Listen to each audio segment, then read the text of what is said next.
Hello and welcome back to Eng Pod, the place where we don't just learn English, we build the mindset for success.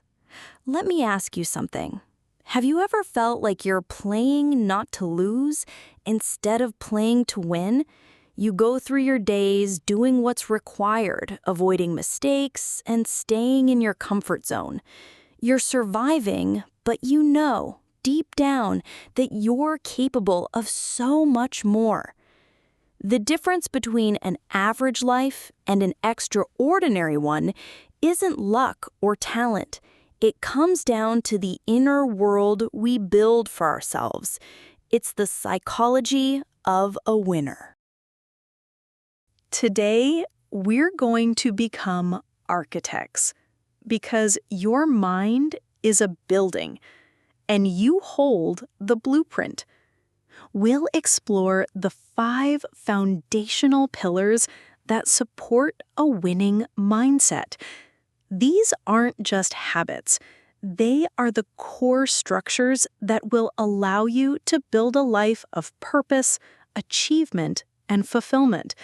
So, if you're ready to start building, let's begin. The first pillar of a winning mind is laser-sharp clarity. Winners aren't just motivated, they're obsessed with a clear, specific vision. They aren't hungry in general, they're hungry for a very specific outcome. Think of your mind like a GPS. If you get in your car and don't enter a destination, you can drive for hours with incredible speed, but you'll just end up going in circles. A winner's first job is to give their mind a destination. I want to be better at English is not a destination. It's a vague wish. I want to achieve a C1 level in English within 18 months so I can lead international business meetings with confidence. That is a destination. Clarity is power. When you know exactly what you want, and more importantly, why you want it, every decision becomes simpler. You no longer waste energy on things that don't move you toward your goal. Your why becomes the fuel that drives you, even on the toughest days. So ask yourself, what is the specific destination for my English journey? What does winning look like for me? Define it, write it down, make it real. That's your first pillar. The second pillar is one of the most misunderstood words: discipline. Many people hear discipline and think of a cage, restriction, or punishment. Winners understand a powerful truth, a kind of paradox. Discipline isn't a cage. It's the key to freedom. It's freedom from being a slave to your moods. It's freedom from the anxiety of procrastination. It's freedom from the regret of not doing what you said you would do. A professional writer doesn't wait for inspiration. She sits down and writes, day in and day out, whether she feels like it or not. That discipline frees her from the hope of a good day and allows her to build a masterpiece, one word at a time.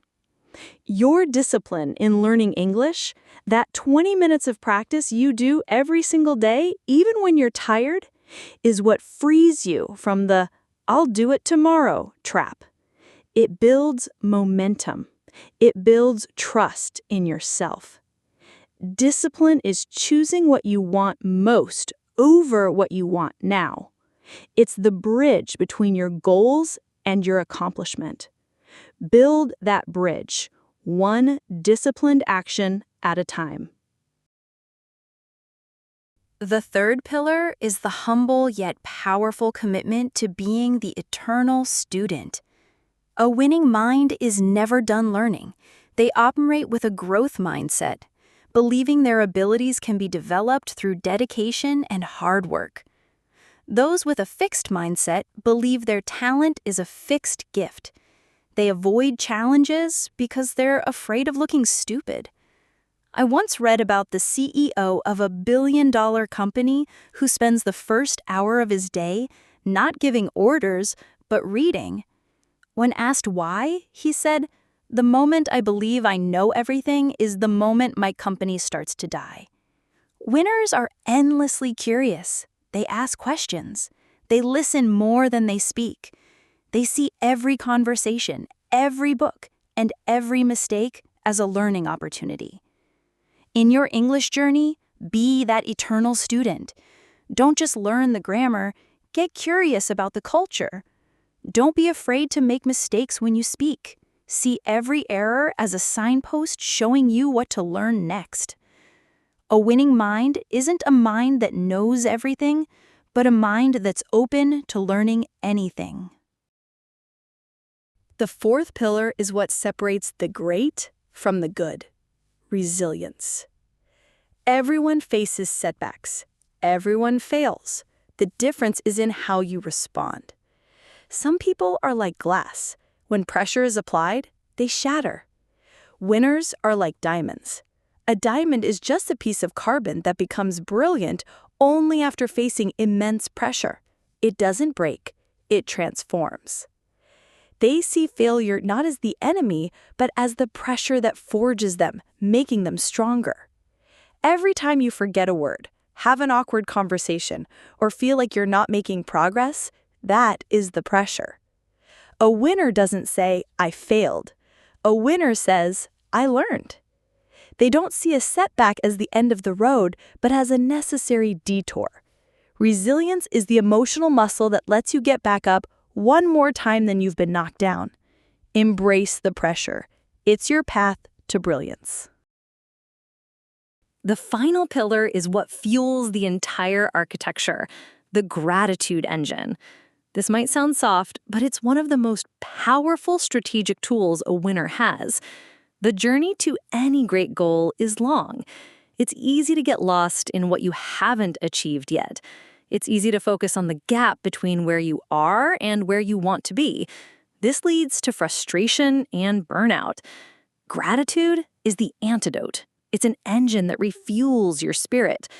It's the practice of consciously appreciating how far you've come, not just how far you have to go.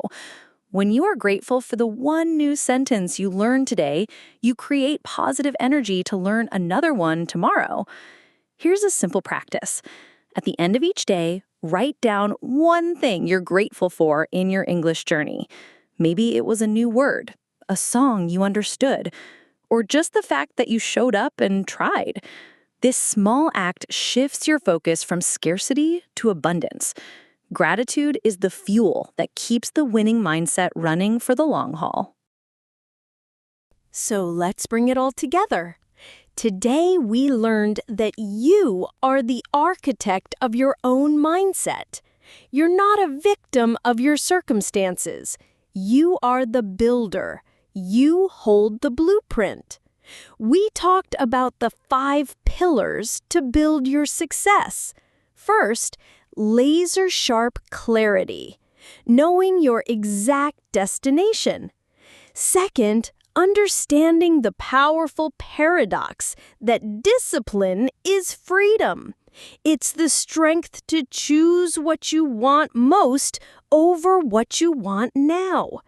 Third, being an eternal student, always staying curious and open to growth.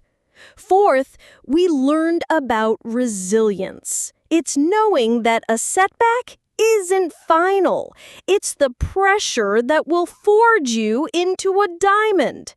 And finally, we talked about gratitude, the daily practice that serves as the antidote to frustration and burnout, fueling your journey.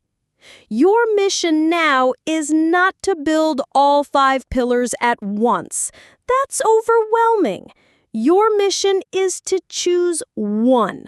Which pillar do you need to focus on this week? Is it getting clarity on your goal?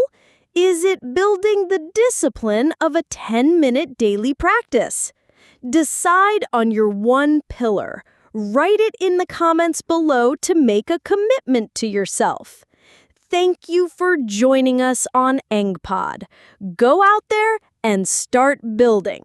You are capable of extraordinary things. Until next time, take care.